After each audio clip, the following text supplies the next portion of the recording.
चला page number 254. आता सगळ्यांना माहिती जर का एक इलेक्ट्रॉन फिरत असेल तर आय इज इक्वल टू काय ई अपॉन टी. म्हणजे काय आय इज इक्वल टू काय क्यू बाय टी.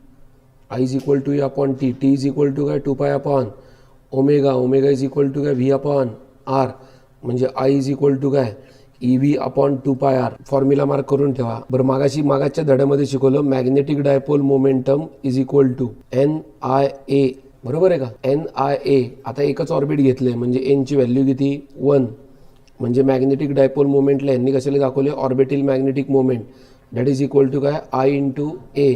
पण आयची व्हॅल्यू किती काढली वरती E V upon 2 pi R. आणि एरिया किती आहे या सर्कलचा पाय आर स्क्वेअर. म्हणून उत्तर काय आले half E V R. Note down करून ठेवा हाफ ई व्ही आर.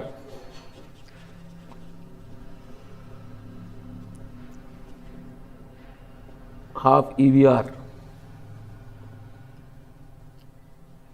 पण आपल्याला शिकवले बघा बोरचं second postulate angular momentum is equal to M V R. Angular momentum is equal to M V R. मग आत्ता मॅग्नेटिक डायपोल मोमेंट काय शिकवली होती ई व्ही आर. मॅग्नेटिक मोमेंटने काय केले डिवाइड बाय 2 केले. आता बघा इथे काय शिकवलं होतं रे इथे काय शिकवलं होतं orbital magnetic moment half E V R. बघा इथे टाकलंय मल्टिप्लाय बाय एम ई. मग ई व्ही आरचं उत्तर लिहिलं बघा एम व्ही आरचं उत्तर लिहिलंय अँग्युलर मोमेंटम. म्हणजे फॉर्म्युला काय झाला orbital magnetic momentum is equal to E upon 2m into काय एल. एल काय अँग्युलर मोमेंटम आहे. ई काय चार्ज ऑन इलेक्ट्रॉन आहे. एम काय मास ऑफ इलेक्ट्रॉन आहे. आता ह्याला अंडरलाईन करून ठेवा E by 2me is known as gyromagnetic ratio. E by 2me is known as gyromagnetic ratio. E by 2me is known as gyromagnetic ratio. E by 2me is known as gyromagnetic ratio. E by 2me is known as gyromagnetic ratio. आणि त्याच्यावर direct खाली एक base problem आहे तिथे जाऊया आपण. पण परत इथे मेन्शन केले बघा M V R is equal to काय एन एच अपॉन 2 पाय. म्हणजे एम इज इक्वल टू काय ई एन एच. ही एलची व्हॅल्यू इथे टाकली बघा. ही एलची व्हॅल्यू इथे टाकलेली ई एन एच. आपण वरती लिहिले बघा काय M orbital is equal to E L upon 2me. अरे दिसलं का M orbital is equal to E L upon 2me. ही एलची value N H upon 2 pi इथं टाकली. म्हणजे काय होईल N H E upon 2 into 2 काय झालं 4 पाय me. अरे नाही कळलं का कळलं. जर का एन इज इक्वल टू 1 असेल पहिलं ऑर्बिट आहे तर E H upon 4 pi M E. E H upon 4 pi M ईला काय म्हणायचं बोर मॅग्नेटॉन. आणि त्याची व्हॅल्यू लिहून ठेवा येईल परीक्षेला. छोटे छोटे प्रश्नच लय महत्त्वाचे आहेत. E H upon 4 pi M E Bohr's magneton E H upon 4 pi M E Bohr's मॅग्नेटॉन. लिहिलं का. त्याचा प्रॉब्लेम बघा डायरेक्ट इथे गायरोमॅग्नेटिक रेशोचा प्रॉब्लेम आहे. आणि गिवन व्हॅल्यू दिलेल्या असतात कधी कधी पहिल्या पानावर दिलेल्या असतात. त्यामुळे पहिलं पान रेफर करायचं क्वेश्चन पेपरचं. त्यात सापडायचं नाहीत. पण काय बेसिक व्हॅल्यू लक्षात ठेवायची charge on electron mass on electron gyromagnetic रेशोची व्हॅल्यू MCQसाठी महत्त्वाची 1 मार्काच्या क्वेश्चनसाठी महत्त्वाची. नंतर मॅग्नेटायझेशनची definition the ratio of magnetic moment to the volume of the material is called magnetization. The ratio of magnetic moment to the volume of magnetic material is known as magnetization. Underline करून ठेवा. हा मागाचाच formula बघा सोलेनॉइडचा B is equal to mu naught N I. मी याच्यावरती तुम्ही फक्त फॉर्म्युला किंवा हा प्रॉब्लेम सोडवा असं मी तुम्हाला सजेस्ट करेन. आणि हे मधले सबस्टिट्यूशन बघता आले तर बघा. डायमॅग्नेटिझम, पॅरामॅग्नेटिझम आणि फेरोमॅग्नेटिझमचा डिफरन्स चेक करा. डायमॅग्नेटिझम, पॅरामॅग्नेटिझम आणि फेरोमॅग्नेटिझमचा डिफरन्स. आणि आहे ना त्या ससेप्टिबिलिटीच्या व्हॅल्यू आहेत ना त्याचा जरा अभ्यास करा. म्हणजे काय तर इथं बघा, magnetic susceptibility for diamagnetic material is negative. Okay. नंतर इथं कुठेतरी दिलं असेल for paramagnetic material it is positive. आणि ते त्यांचे मटेरियलची नावं पण लक्षात ठेवा. पॅरामॅग्नेटिक मटेरियल कोण आहे, त्याच्यानंतर डायमॅग्नेटिक मटेरियल कोण आहे. म्हणून मी सांगितलं डिफरन्स चेक करा. अरे कळलं का?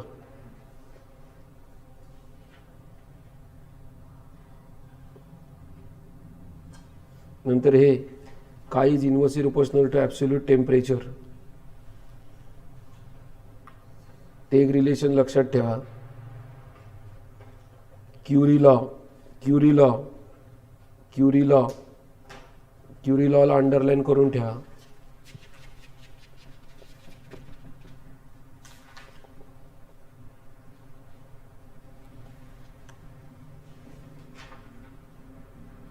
तर कायच्या व्हॅल्यूबद्दल दिलं असेल बघा, ती पॉझिटिव्ह असते म्हणून. ती सापडत नाही आत्ता मला. फेरोमॅग्नेटिझमसाठी व्हेरी हाय व्हॅल्यू आहे ती. हे एक्झाम्पल, पॅराचे पण एक्झाम्पल, डायचे पण एक्झाम्पल. डोमेन थेरी वाचून ठेवा.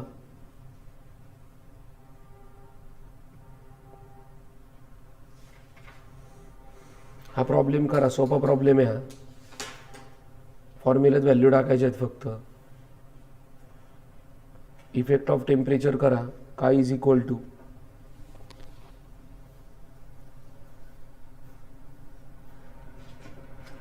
क्युरी टेम्परेचरची डेफिनेशन लक्षात घ्या. क्युरी टेम्परेचरची डेफिनेशन लक्षात घ्या.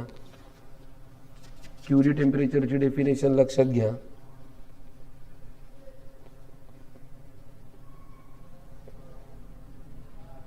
क्युरी टेम्परेचर असे टेम्परेचर आहे ज्याच्यामध्ये फेरोमॅग्नेटिक सबस्टन्स ट्रान्सफर केला जातो. कशामध्ये?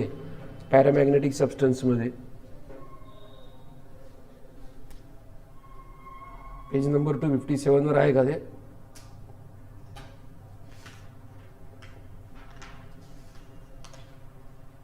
हां, फेरोमॅग्नेटिकसाठी आहेच हे लार्ज. हां, for ferromagnetic substance positive small आहे, फेरोमॅग्नेटिकसाठी पॉझिटिव्ह आणि लार्ज आहे. बरोबर श्रेयस, व्हेरी गुड.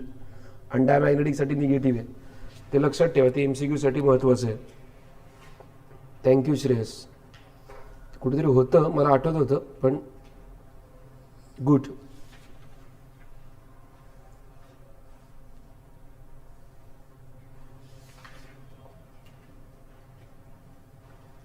आता हिस्टेरेसिस कर्व हा एक चर्चेचा विषय आहे. शक्यतो हिस्टेरेसिस कर्व नाही येणार.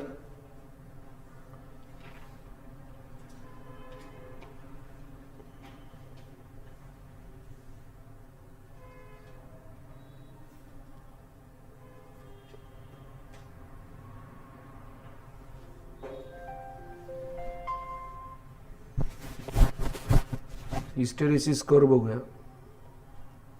धड्याचा शेवटचा पार्ट आहे hysteresis curve. The behaviour of ferromagnetic material when placed in external magnetic field is quite interesting. Hysteresis curve बघा. The behaviour of ferromagnetic material when placed in external magnetic field is quite interesting and informative. It is non-linear and provide information of magnetic history of the sample. To understand this, let us consider unmagnetized ferromagnetic material in the form of a rod placed inside a solenoid. The passing current through the solenoid, magnetic field is generated which magnetizes the rod. Knowing the value of chi of the material of the rod, m is the magnetization, can be easily m is equal to chi into h. लक्षात घ्या, situation अशी आहे. हे solenoid आहे, या सोलेनॉइडमध्ये rod आहे. सोलेनॉइडमधनं मी pass काय करणार? करंट. आणि सोलेनॉइडमधनं करंट पास केल्यावर हा करंट काय तयार करणार? Magnetic field. म्हणजे सोलेनॉइडमधनं जाणार करंट, तो करंट तयार काय करणार? Magnetic field. सोलेनॉइडमधून जाणार करंट आणि करंट तयार करणार मॅग्नेटिक फील्ड. त्या मॅग्नेटिक फील्डमुळे हा रॉड काय होणार, हा रॉड होणार मॅग्नेटाइज. काही प्रॉपर्टी या रॉडची कळलं. एम इज द मॅग्नेटायझेशन, ठीक आहे. एम इज इक्वल टू काय इंटू एच. मग तुम्ही काय टाकलं, H is equal to B upon mu naught minus काय M. Knowing the value of H, H is equal to काय एन इंटू आय आणि M. One can calculate the corresponding magnetic field B from above equation. 11.11 shows that behavior of material as we take. आता ही diagram, या diagram बद्दल बोललेलं आहे खाली. Okay, we take it through a cycle of magnetization at point O. हे excuse me, हा point O. At point O in the graph the material is in non magnetized state. म्हणजे point ओला material काय non magnetizing स्टेजला आहे.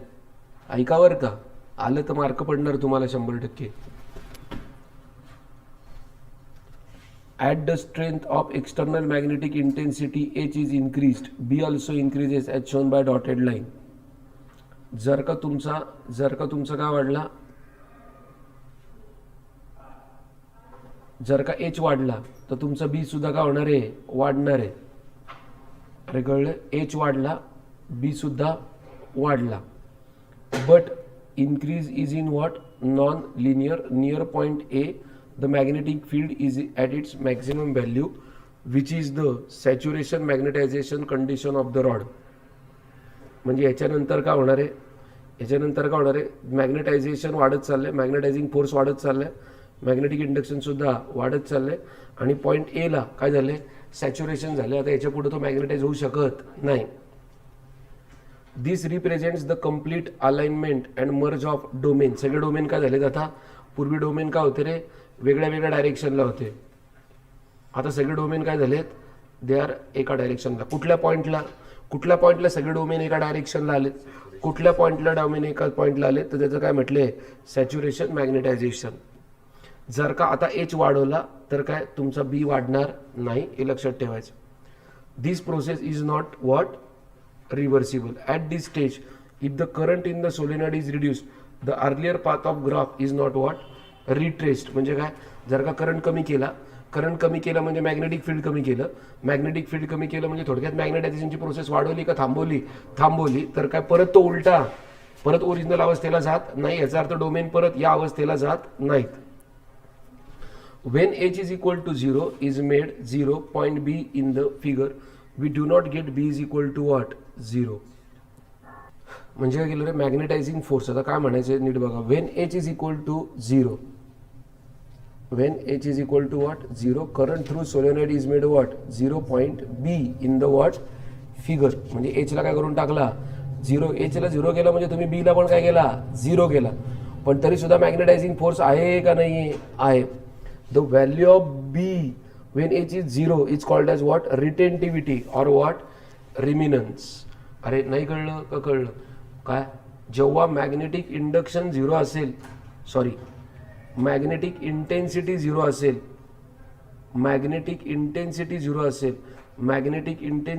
असेल, त्यावेळेस जी value असेल मॅग्नेटिक इंडक्शनची त्याला काय म्हणायचं, retentivity or remanence. This means some domain alignment अजूनही तिथे आहे का नाहीये when H is equal to what, 0. एक लक्षात घ्या, एच इज इक्वल टू काय, एन आहे. इथं लिहिलं बघा, कुठे गेलं, इथं लिहिलं होतं. एच ची व्हॅल्यू काय, एन आहे, म्हणजे नंबर ऑफ टर्न्स इंटू काय, करंट.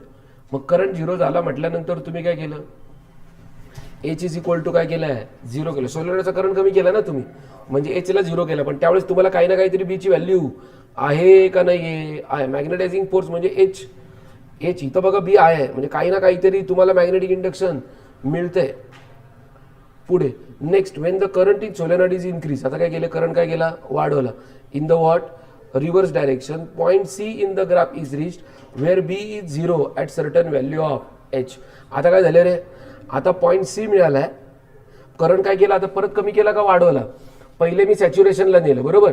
सॅच्युरेशनला करंट काय केला, सॅच्युरेशनला गेल्यानंतर करंट कमी केला. करंट कमी केल्यानंतर कुठं पोहोचलो मी, पॉईंट बी ला. अय बाळांनो परत ऐका मी काय बोलते. पहिले मी गेलो सॅच्युरेशनला, तिथनं करंट कमी केला. करंट कमी केल्यानंतर कुठं आलो मी, पॉईंट बी ला. त्यावेळेस एच झिरो झाला. पण मॅग्नेटिक इंडक्शन काही ना काहीतरी आहे का नाही आहे. मग मी काय केलं, परत करंट वाढवला. परत करंट वाढवल्यावर काय झालं, परत करंट वाढवल्यानंतर काय झालं, आता एच ला काही ना काहीतरी व्हॅल्यू आहे, पण मॅग्नेटिक इंडक्शन किती झाले आता, 0 झाले. म्हणजे रिटेंटिव्हिटीला काय झालं, एच 0 आहे पण बी इज नॉट इक्वल टू 0 आहे.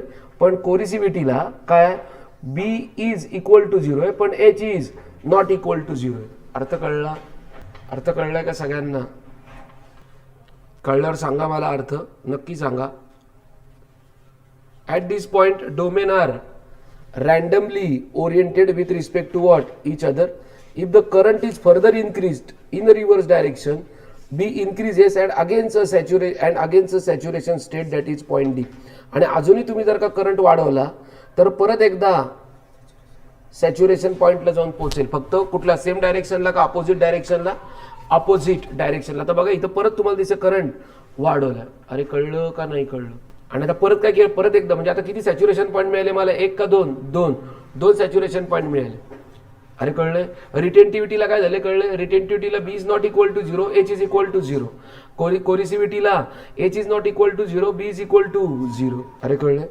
Here if H is increase further, कुठे गेलं रे, from this point D where H is reduced, B also reduce along the path D. At this point again H is equal to 0 and B is not 0. It means domain structure is present but the direction of magnetization is what, reverse. Further reason परत करो दिल. On reaching is a hysteresis loop and process taking material through a loop once is called as what, hysteresis cycle. परत तीच घटना घडते म्हणून त्याला काय म्हणायचं, हिस्टेरेसिस सायकल. अरे नाही कळलं का, कळलं बस. माझ्या मते हिस्टेरेसिस सायकल सगळ्यांना कळली असेल. 2 पॉईंट महत्वाचे आहेत, सॅच्युरेशन पॉईंट महत्वाचं आहे, त्याबरोबर रिटेंटिव्हिटी महत्वाची आणि कोरिसिव्हिटी महत्वाची. एवढं लक्षात ठेवा, कोण कधी 0 आहे काय 0 आहे तेवढं लक्षात ठेवा. आता नवीन धडा चालू करतोय ज्याचं नाव आहे इलेक्ट्रोमॅग्नेटिक इंडक्शन. इलेक्ट्रोमॅग्नेटिक इंडक्शनला लक्षात घ्या, मेन 2-3 महत्वाच्या गोष्टी आहेत. आपल्याला एवढे पॉईंट बघायचे. पहिलं लक्षात ठेवा, त्याचा अर्थ काय, change in magnetic flux produces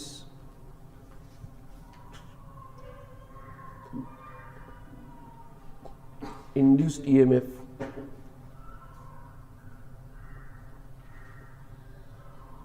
or induced current.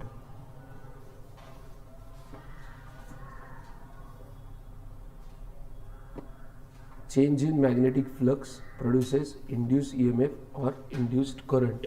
Change in magnetic flux produces induced EMF or induced current.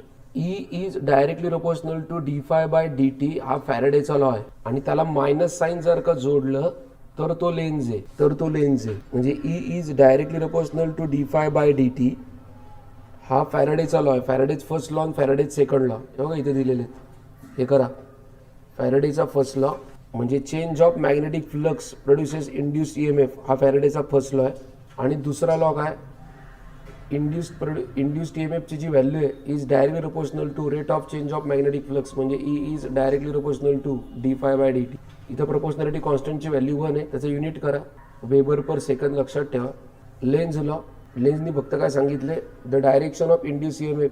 हे बघा इथनं, according to this rule the direction of current in a circuit is such that the magnetic field produced by the induced current opposes the change in magnetic flux that induces the current. हा झाला Lenz law.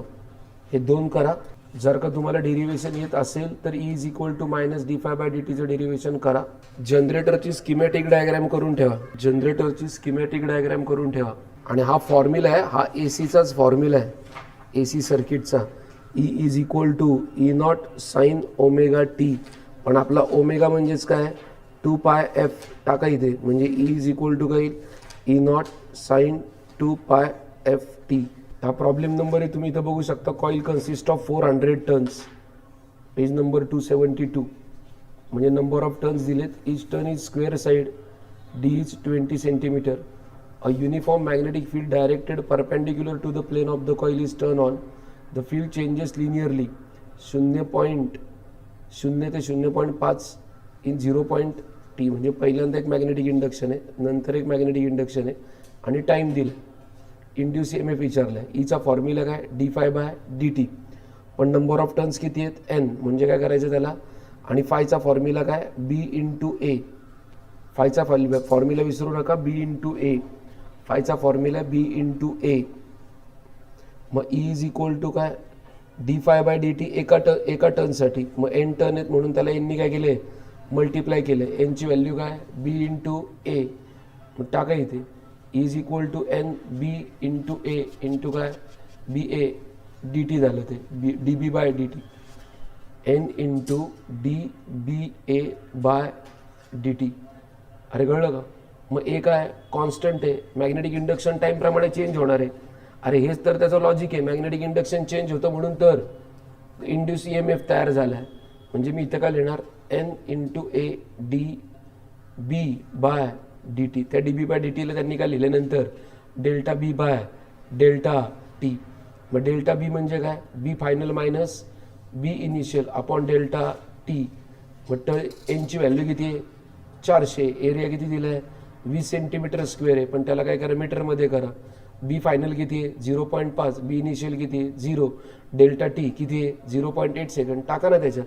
मग तुमची E ची value काय येईल, E ची value काय आली तुमची थोडक्यात n into A into b final minus b initial upon delta t. Time दिला आहे 0.8, नंबर ऑफ टर्न्स दिलेत किती 400, एरिया दिला आहे 0.2चा स्क्वेअर, b फायनल आणि b इनिशियल टाका, येईल तुमचं उत्तर तेवढं. अरे कळलं का. हा प्रॉब्लेम करून जा. हा प्रॉब्लेम बघा, हा 12.4 आपण सोडवला आत्ता तसंच आहे, सेम आहे. b initial b final duration same problem आहे. 12.4 वरती सोडवला तसाच, तो पण सोडून बघा परत एकदा. 12.2 12.4.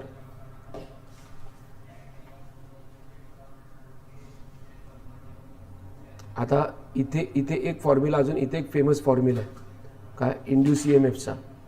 हा फॉर्म्युला आहे BLV. Induced EMF is equal to काय BLV. बी काय बी लक्षात ठेवा, मी मगाशी पण सांगितलं बी कोणाची प्रॉपर्टी असते, रिप्रोड्यूसची काय ॲप्लाइडची असते, ॲप्लाइडची असते. म्हणजे इथं पण बी काय ॲप्लाइडची प्रॉपर्टी आहे. एल काय length of the conduct, length, आणि व्ही जो आहे त्या वेलोसिटीने त्याला काय करायचं आहे ओढायचं आहे. ओके, त्याला व्ही एवढ्या वेलोसिटीने पुश करायचं आहे. म्हणजे इथं एवढा एक फॉर्म्युला लक्षात ठेवा इंड्यूस. आता प्रॉब्लेम बघा, तो प्रॉब्लेम बघा तो त्या फॉर्म्युलावर बेस आहे BLVच्या. मग आता बघा ना, म्हणजे मग इथं लॉजिक आहे ना आपल्याकडं. ओम्स लॉ काय सांगतो V is equal to IR. AC मध्ये लक्षात ठेवायचं, EMI मध्ये लक्षात ठेवायचं, व्हीच्या ऐवजी स्मॉल ई टाकायचा आणि कॅपिटल आयच्या ऐवजी स्मॉल आय टाकायचा आणि लिहायचं E इज इक्वल टू काय IR. माझं वाक्य परत लक्षात घ्या. आपण ओम्स लॉ काय लिहितो V इज इक्वल टू काय IR. त्याच्याऐवजी इथे काय टाकायचा इंड्यूस EMF आणि इथे काय टाकायचा इंड्यूस करंट. म्हणजे induce EMF is equal to काय इंड्यूस करंट इंटू काय रेजिस्टन्स. म्हणजे E is equal to I upon R का E into I into R. मग I इज इक्वल टू काय, आत्ता I इज इक्वल टू काय शिकवलं, अरे आत्ता काय शिकवलं I इज इक्वल टू काय E अपॉन R. पण E ची व्हॅल्यू काय आत्ता शिकवली ना काय BLV अपॉन R. बघा इथे BLV अपॉन R लिहिले.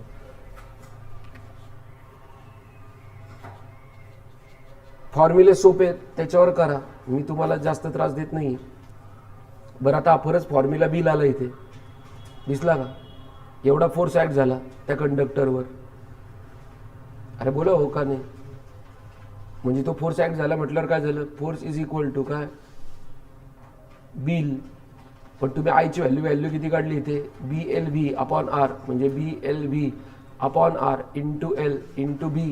म्हणजे B इंटू B, बीचा स्क्वेअर, L इंटू L, Lचा स्क्वेअर, V आणि काय R. संपलं. अरे कळलं. बरं तुम्हाला पॉवरचा फॉर्म्युला माहिती पाहिजे, लहानपणी शिकले. Power is equal to force into velocity. अरे काय त्याच्यात अवघड काय, पॉवर इज इक्वल टू काय, work done upon time.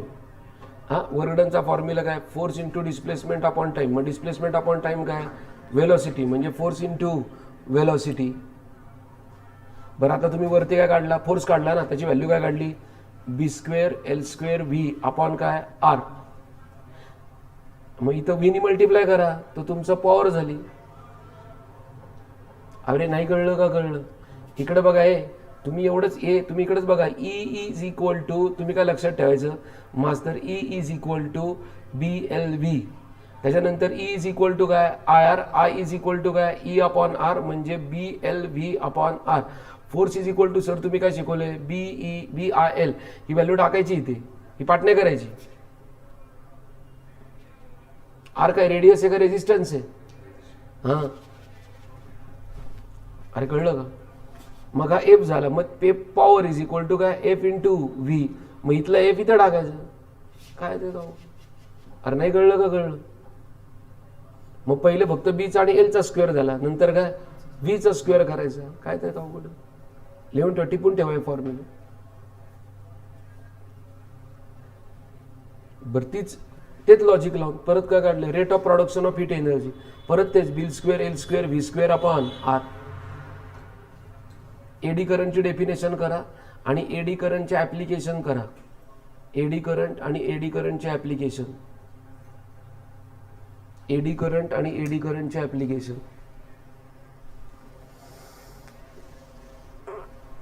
Eddy current आणि एडी करंटचे ऍप्लिकेशन.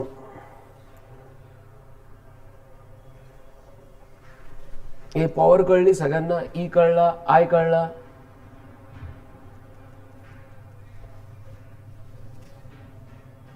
आता सेल्फ इंडक्शन म्हणजे काय सांगतो, सेल्फ इंडक्शन म्हणजे काय लक्षात घ्या.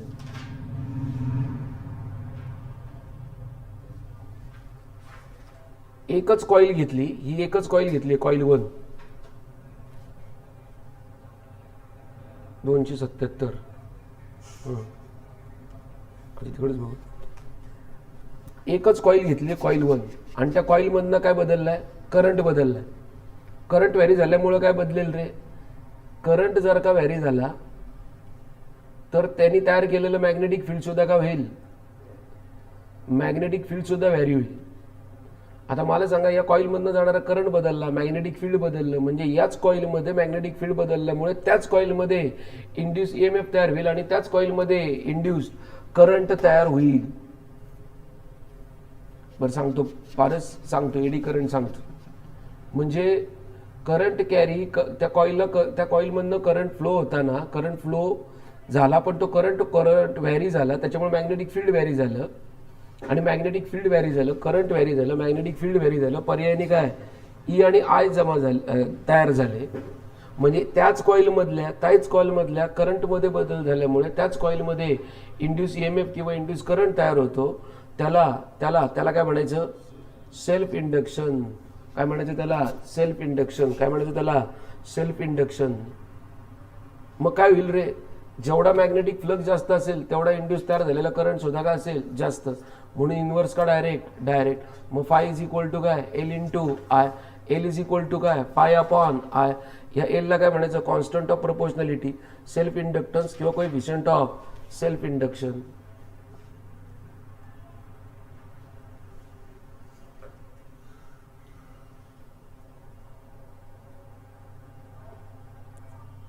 अरे नाही कळलं का, कळलं.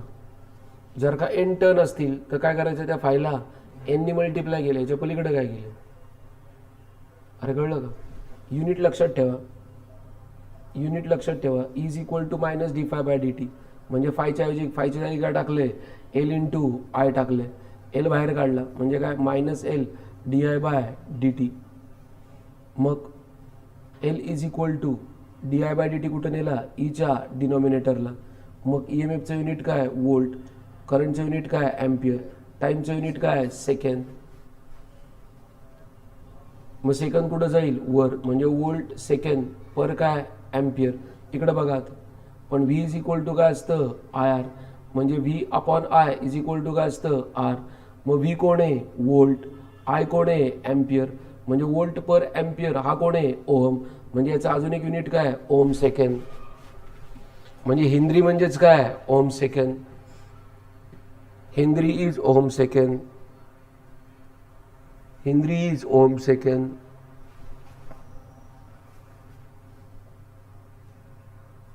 लिहून ठेवा रे, हेनरी इज ओम सेकंड. ही सेल्फ इंडक्टन्सची डेफिनेशन आहे. Magnetic flux produce per unit current is in the circuit is defined as self inductance. अरे नाही कळलं का? कळलं. आता हे महत्वाचं डेरिव्हेशन आहे, एकदा डिस्कस करूया. ओके, लेट अस डिस्कस दिस डेरिव्हेशन. सगळ्यांना माहिती आहे, लहानपणी शिकलोय तुम्ही काय ते, तुम्हाला फॉर्म्युला आठवत नाहीत. लहानपणी सोडा, आत्ता मगाशी आपण शिकलोय डब्ल्यू इज इक्वल टू काय रे, किंवा मगाशी इलेक्ट्रोस्टॅटिकमध्ये तुम्हाला फॉर्म्युला शिकवला मी एक, व्ही इज इक्वल टू काय डब्ल्यू अपॉन क्यू. अरे हो का नाही? म्हणजे काय डब्ल्यू इज इक्वल टू काय क्यू इन टू व्ही. मग व्ही इज इक्वल टू काय शिकवलं, V is equal to Q is equal to काय शिकवलं रे, फॉर्म्युला टाकायला शिका रे. क्यू इज इक्वल टू काय I T in to V. सांगतोय 2 मिनिटं थांबा, मला पहिले हे समजू दे, एडीकरण सांगतो मी, डोंट वरी. मग V is equal to W upon Q, म्हणजे W is equal to Q in to व्ही. क्यू इज इक्वल टू काय आय टी इन टू व्ही. बरोबर. अरे हो का नाही? नाही कळलं का? कळलं. मग मला सांगा, जर का टाइम छोटं, वर्कडन छोटं, याचा अर्थ काय डी डब्ल्यू. मी आत्ता काय शिकवलं, EMI मध्ये कॅपिटल आयच्या ऐवजी काय घ्यायचा स्मॉल आय, कॅपिटल व्हीच्या ऐवजी काय घ्यायचा स्मॉल ई, मग टीच्या ऐवजी काय घ्यायचा डी टी. बघा इथे फॉर्म्युला आहे, D W is equal to काय E I into D T T. पण तुम्हाला आत्ताच शिकवलंय ना काय ई इज इक्वल टू काय minus L D I by D T. हा फॉर्म्युला आत्ताच शिकवला, E is equal to minus L D I by D T. टाका ना मग इथे, म्हणजे काय येईल minus L D I by D T into I D T. मग डी टी डी टी काय झाले कॅन्सल, म्हणजे तुमच्याकडे काय उरलं minus L D I into, हा कोण उरला डब्ल्यू का डी डब्ल्यू, हा आहे डी डब्ल्यू, हा आहे डी डब्ल्यू. मग डब्ल्यू इज इक्वल टू काय रे इंटिग्रेशन ऑफ डी डब्ल्यू. पण डी डब्ल्यू काय आला तुमचा minus L I D I.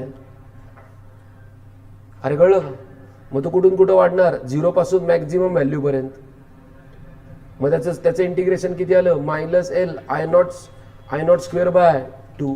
म्हणजे मॅग्निट्यूड काय आली त्याची half L I not square, एवढं वर्गडन झालं.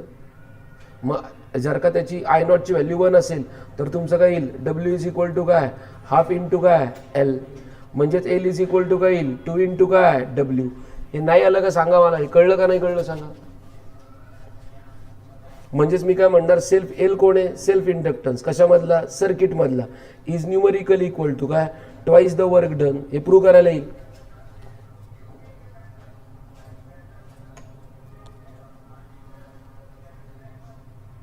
बरं मी सांगितलं होतं मागाशी वर्गडन किती काढलं, हे हाफ एल आय स्क्वेअर काढलं ना वर्गडन. अरे बरोबर आहे का? पण मी नेहमी सांगतो कुठले वर्डन कशामध्ये कन्वर्ट होतं एनर्जीमध्ये. म्हणजे या डब्ल्यूलाच काय म्हणायचं energy. Energy is equal to काय हाफ एल आय स्क्वेअर. मग याचाच संबंध कायनेटिक एनर्जीशी आहे. Kinetic energy is equal to काय हाफ एम व्ही स्क्वेअर. म्हणजे काय झालं रे तुमची ही कायनेटिक एनर्जी आणि एनर्जी ऑफ द सर्किट हे सेम आहेत, म्हणून याला म्हणायचं mechanical energy. Half L I स्क्वेअरला काय म्हणायचं मेकॅनिकल एनर्जी. याचा अर्थ जो काम व्हेलॉसिटी करते तेच काम कोण करतं इलेक्ट्रिकल एल काय दिले इथे नीट बघा, जे काम मास करतो तेच काम इथं एल करतो. म्हणजे सेल्फ इंडक्टन्सचं अजून एक नाव काय इलेक्ट्रिकल एनर्शिया. कारण आपल्याकडे मास कशाचा रोल करतो एनर्शियाचा. हे परत डेरिव्हेशन सांगतो 2 मिनिटं पटापटा बघा. व्ही इज इक्वल टू काय डब्ल्यू अपॉन क्यू, म्हणजे डब्ल्यू इज इक्वल टू काय क्यू इंटू व्ही. मग क्यूची व्हॅल्यू काय आय टी. पण हे कोणासाठी झालं हे जनरल सर्किटसाठी झालं.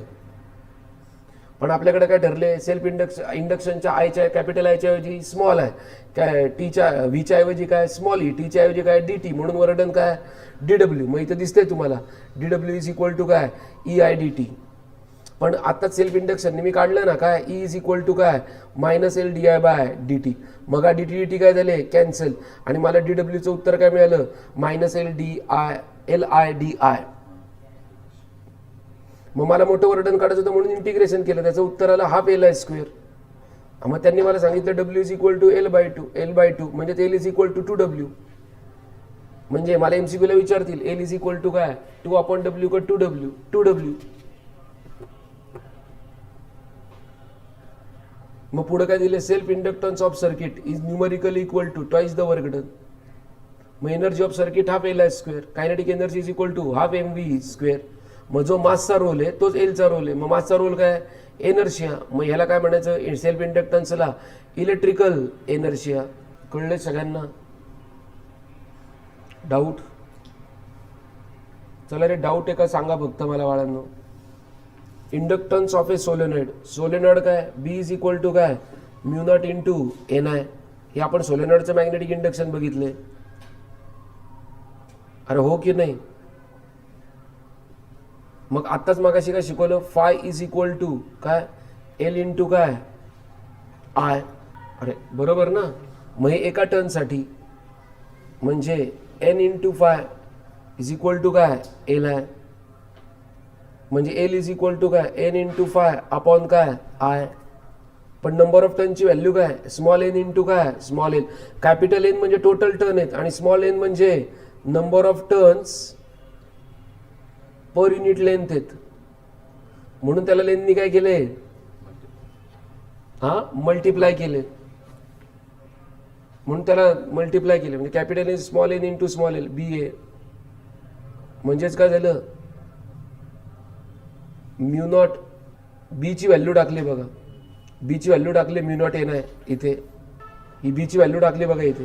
I काय होतील कॅन्सल. बघा इथे उत्तर आले सेल्फ इंडक्शन्स. मग capital L upon small l म्हणजे self inductance per unit length is equal to काय μ0 N² A. मग एरिया किती, एरियाची व्हॅल्यू टाकली म्हणजे ॲक्च्युली एरिया किती असतो πr², पण r ची व्हॅल्यू काय d/2² म्हणजे μ0 N² πd² अपॉन 4. मग याच्यातनं कळलं काय self inductance L is directly proportional to what N² and directly proportional to what d². एवढं लक्षात ठेवा, बस झालं. याच्यावर डायरेक्ट प्रॉब्लेम आहेत ते बघा. जेवढे मी आता फॉर्म्युले सांगितले तेवढं करा. Inductance in series and parallel, series कॉम्बिनेशनसाठी फॉर्म्युला काय L total is equal to काय L1 + L2 + L3. आपला रेजिस्टर सारखाच आहे. आणि पॅरललसाठी फॉर्म्युला काय 1/L इज इक्वल टू काय 1/L1 + L2 + 1/L3. Okay done. आता एनर्जी स्टोर्ड इन काय अ मॅग्नेटिक फील्ड इथपर्यंतच करा, बाकीचे फॉर्म्युले करा. काय इथं आत्ता बघितले ना, हे ½ LI² तर आत्ताच बघितले ना. अरे कळलं, तीच ती एनर्जी स्टोर्ड आहे. आता म्युच्युअल इंडक्शन बघा. एडी करंट म्हणजे एक सांगतो, एडी करंट म्हणजे काय. आपण शक्यतो काय करतो, वायर असते आपल्याकडे आणि वायरच्या भोवती जर का मी मॅग्नेटिक फील्ड चेंज केलं म्हणजे वायरला या मॅग्नेटिक फील्डमध्ये इन आणि आउट केलं काय तर काय म्हणायचं, तर समजून चालायचं मी मॅग्नेटिक फील्ड काय करतोय व्हॅरी करतोय, त्याच्यामुळं वायरमध्ये तयार होईल इंड्युस्ड EMF आणि पर्यायाने इंड्युस्ड करंट. म्हणजे वायर भोवतीचं जर का मॅग्नेटिक फील्ड चेंज केलं, वायर भोवतीचं जर का मॅग्नेटिक फील्ड चेंज केलं तर काय तयार होईल इंड्युस्ड EMF पर्यायाने काय इंड्युस्ड करंट तयार होईल. इथपर्यंत कळलं? नाही कळलं का? कळलं. जर का तेच मी प्लेटवरती केलं तर प्लेटमध्ये सुद्धा करंट, प्लेटला मी काय केलं मॅग्नेटिक फील्डमध्ये ठेवलं प्लेटला, तर प्लेटमध्ये सुद्धा इलेक्ट्रॉन आहेत का नाही आहेत, तर ते जागेवरच गोल गोल फिरतात. ते काय करंट सारखे वायर सारखे सरळ फिरत नाहीत. मग त्या केसमध्ये काय होतं, असे गोल गोल गोल गोल तयार होतात, ज्याला आपण व्हर्लपूल म्हणतो. त्या व्हर्लपूललाच अजून एक नाव आहे काय एडी. त्या एडीला काय म्हणायचं एडी करंट. म्हणजे वायरमध्ये तयार होईल तो नॉर्मल करंट आणि प्लेटमध्ये किंवा ब्लॉकमध्ये चेंज इन मॅग्नेटिक फील्डमुळे जो करंट तयार होईल त्याला काय म्हणायचं, एडी करंट. अरे अर्थ कळला का?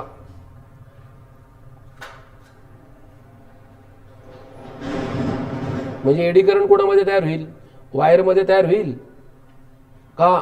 म्हणजे बघ इथं दिले, the conduction of electrons making up induce current do not follow one path as they do with the loop but swirl about within the plate. If they were caught in an eddy water, such a current is called as what? Eddy current. अरे दिसलं का? धन्यवाद. म्हणजे wire मध्येच्या ऐवजी जर का block मधनं जर का झाले तर त्याला काय म्हणायचं, एडी करंट म्हणायचं. अरे आता चला ऐका, म्युच्युअल इंडक्शन म्हणजे काय रे? म्युच्युअल इंडक्शन म्हणजे काय? म्युच्युअल इंडक्शन म्हणजे काय?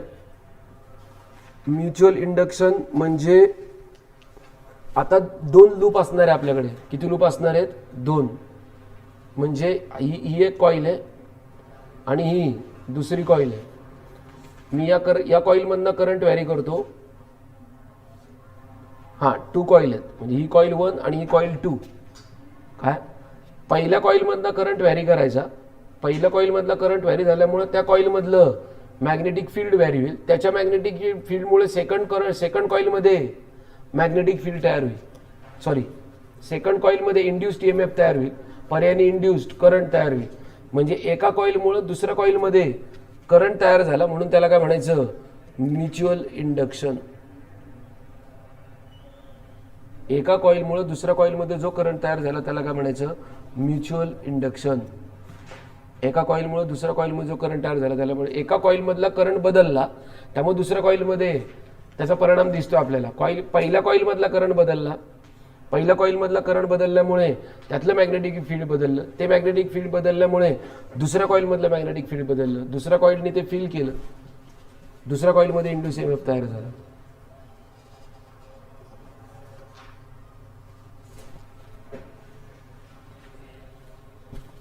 त्यामुळे इथं नीट बघा, Φ21 म्हणजे काय रे? Φ21 म्हणजे flux of second coil due to what 1 is directly proportional to induce current of what first coil. म्हणजे Φ21 is equal to M into काय I1. इथं दिसतंय सगळ्यांना. M2 ला काय म्हणायचं बघा इथे, E21 is equal to minus d∅21 आणि इथं काय लिहिलं E21 फक्त Φ21 ची व्हॅल्यू टाकली काय, M21 इंटू I1. एक लक्षात घ्या, इथं इंड्यूस ईएमएफ काढतोय मी सेकंड कॉइलचा. अरे कळलं? आणि करंट मात्र कोणाचा लिहितोय, पहिल्या कॉइलचा लिहितोय. हे विसरू नका फक्त. आणि जेव्हा तुम्ही उलटा कराल म्हणजे काय, जेव्हा तुम्ही Φ12 घ्याल त्यावेळेस इथं लिहिताना काय लिहाल, I1 लिहाल का I2 लिहाल, I2 लिहाल. म्हणजे थोडक्यात एवढीच अक्कल चालवा की ज्यावेळेस Φ21 लिहाल त्यावेळेस एम काय लिहायचा, 2 लिहायचा, पण I मात्र 1 लिहायचा. जेव्हा Φ12 कराल त्यावेळेस M12 लिहायचा आणि I2 लिहायचा. अरे कळलं? एवढे पॉइंट नोट डाऊन करा म्युच्युअल इंडक्शनची. अरे झालं का?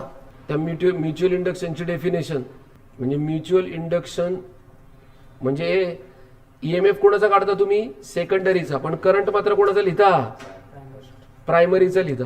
अर्थ कळला? हे गंमत आहे बघा.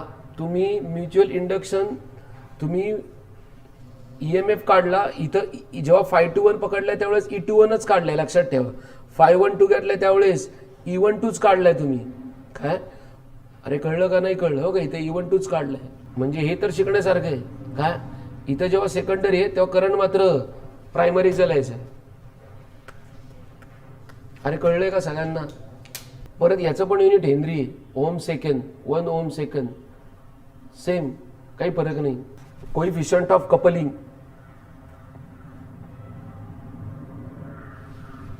coefficient of coupling is a measure of portion of flux that reaches coil 2 which is in the vicinity of coil 1. लिहून ठेवा ते. coefficient of coupling is a measure of portion of flux that reaches the coil 2 which is in the vicinity of coil 1. मग मला सांगा coil 2चा संबंध coil 1शी म्हटल्यावर मी काय करतोय, सेल्फ इंडक्शन बद्दल बोलतोय का म्युच्युअल इंडक्शन बद्दल बोलतोय, म्युच्युअल. आता बघा, greater is the coefficient of coupling, greater will be the mutual inductance. जेवढं कपलिंग जास्त तेवढं म्युच्युअल इंडक्शन जास्त. डायरेक्टली प्रोपोर्शनल लिहून ठेवा, तो पॉईंट MCQ साठी महत्वाचा आहे. Greater the coefficient of coupling, greater will be the mutual induction. M is directly proportional to E21. M is directly proportional to E21. E21 काय, induced EMF developed in coil 2, बरोबर. Flux coil reaching the, अरे कळलं का. मग काय लिहिलं, E21 is equal to N2 is directly proportional to N2 K51. म्हणजेच काय झालं, Phi1 is directly proportional to काय, N1. Induced EMF in coil 2 due to the portion of flux from the coil reaching coil 2 is काय, K51. इथपर्यंत कळलं का. म्हणजे E21 is directly proportional to काय, N2 into K51. पण Phi1 कोणाशी direct proportional आहे, N1 ला. म्हणून फक्त काय टाकलं इथे, KN1 आले बघा इथे. म्हणजे थोडक्यात तुमचं उत्तर काय आलं, L is directly proportional to N square, म्हणजेच N is direct proportional to under root L, म्हणजे N1 into N2 is direct proportional to under root L1 into under root काय, L2. मग replacing E21 with what, M, we now काय लिहिणार, M is equal to K into under root L1 upon L2. एवढा फॉर्म्युला लक्षात ठेवा, M is equal to K into under root L1 upon L1 into L2. L1 upon नाही, L1 into L2. आणि हे वाक्य, हे 3 केस लक्षात ठेवा फक्त. जर का K ग्रेटर दॅन 0.5 असेल तर दोन कॉईल टाईटली कपल्ड आहेत, लेस दॅन 0.5 असेल तर लूजली कपल्ड आहेत, आणि L1 is equal to L2 असेल तर कॉईल विथ सेल्फ इंडक्टन्स आहे. एवढं लक्षात ठेवा बास. ट्रान्सफॉर्मर सगळ्यांना येत असेल माझ्या मते, स्टेप अप आणि काय, स्टेप डाऊन. हे बघा, याच्यावर प्रॉब्लेम आहेत बघा छोटे छोटे काय, कपलिंगवर. M is equal to K into काय, L1 इंटू L2, आणि दुसरा K काढायला लावला, एका ठिकाणी M आणि दुसऱ्या ठिकाणी K. ट्रान्सफॉर्मर येतो ना, ट्रान्सफॉर्मर मध्ये काय लक्षात घ्या, एक कॉईल आहे, एक असा नॉन कंडक्टिंग मटेरियल, आणि त्याच्यावरती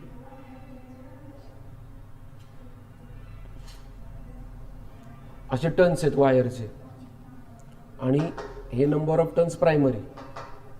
ओके, आणि आता हा कोण आहे, number of turns of what, secondary. Current primary मधलं करंट काय होणार, व्हॅरी होणार. याला मी काय म्हणणार, इनपुट, आणि याला काय म्हणणार, आउटपुट. ओके, NP एवढे टर्न्स कोणाचे आहेत, सेकंडरीचे आहेत का प्रायमरीचे आहेत, प्रायमरीचे आहेत.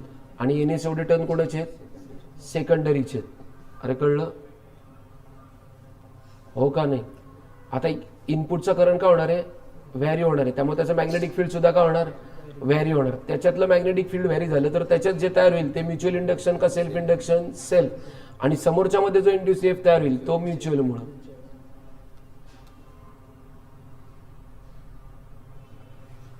मग मी याला काय, अरे कळलं का.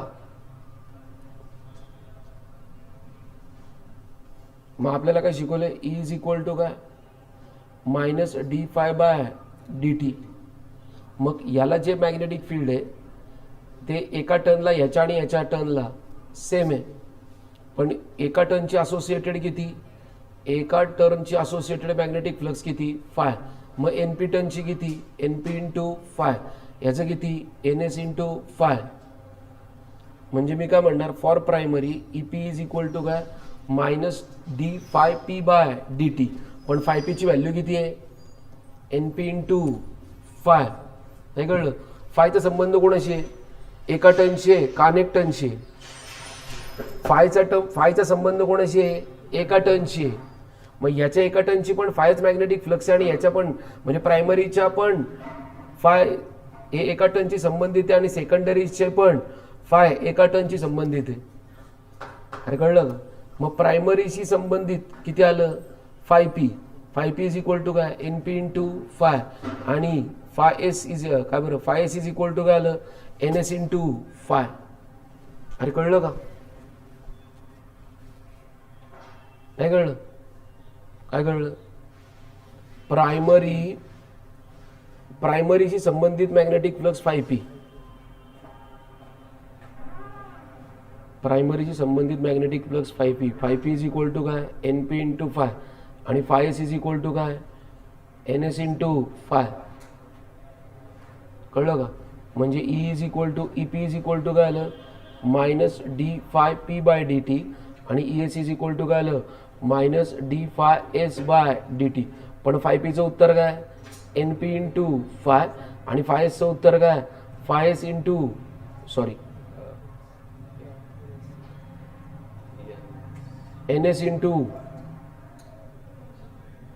NS into five. अरे कळलं का? म्हणजे काय होईल EP इज इक्वल टू पण number of turns of primary काय असणार आहे व्हेरिएबल का कॉन्स्टंट? हा कॉन्स्टंट. म्हणजे काय येईल NP into minus D phi by D T आणि ES is equal to NS पण कॉन्स्टंट येणार म्हणजे काय NS into minus D phi by D T. मग मी काय घेतलं EP अपॉन ES चा रेशो घेतला तर D phi by D T काय होतील कॅन्सल. आपल्याकडे काय येईल NP अपॉन NS. याला म्हणायचं टर्न्स रेशो. काय म्हणायचं याला टर्न्स रेशो.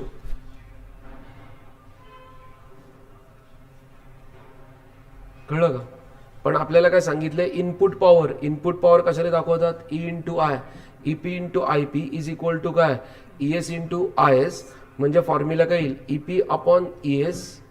इथं काय EP upon ES is equal to काय IS अपॉन IP. म्हणजे फॉर्म्युला काय येईल रे EP upon ES is equal to NP upon NS is equal to IS upon काय IP. उलटे येणार आहे. इथं P आहे इथं P आहे पण इथं काय S आहे. इथं S आहे इथं S आहे पण इथं काय P आहे. अरे नाही कळलं का? कळलं? जर का मला आउटपुट जास्त पाहिजे असेल EMF म्हणजे काय ES जास्त पाहिजे कोणापेक्षा EP पेक्षा. ES जास्त पाहिजे कोणापेक्षा EP पेक्षा. तर त्याला म्हणायचं स्टेप अप ट्रान्सफॉर्मर. काय म्हणायचं त्याला स्टेप अप ट्रान्सफॉर्मर. आणि जर का ES कमी पाहिजे असेल EP पेक्षा तर त्याला काय म्हणायचं स्टेप डाऊन ट्रान्सफॉर्मर. पण जर का ES जास्त पाहिजे असेल तर NS सुद्धा काय पाहिजे जास्त पाहिजे पण IS मात्र कमी लागेल. आणि इन्व्हर्स प्रपोर्शन आहे बघा हे ES आणि NS काय डायरेक्ट आहेत पण IS काय वरती आहे ना दोघं खाली असताना. म्हणजे उलट होईल. स्टेप डाऊनला काय होईल स्टेप डाऊनला EP जास्त पाहिजे म्हणजे NP जास्त पाहिजे म्हणजेच IP कमी पाहिजे. अरे कळलंय? अशा प्रकारे हा EMI चा पार्ट संपलेला आहे. AC चे फक्त फॉर्म्युले करा. अरे कळलंय का? AC चे फक्त फॉर्म्युले करा असं मी तुम्हाला सजेस्ट करेन.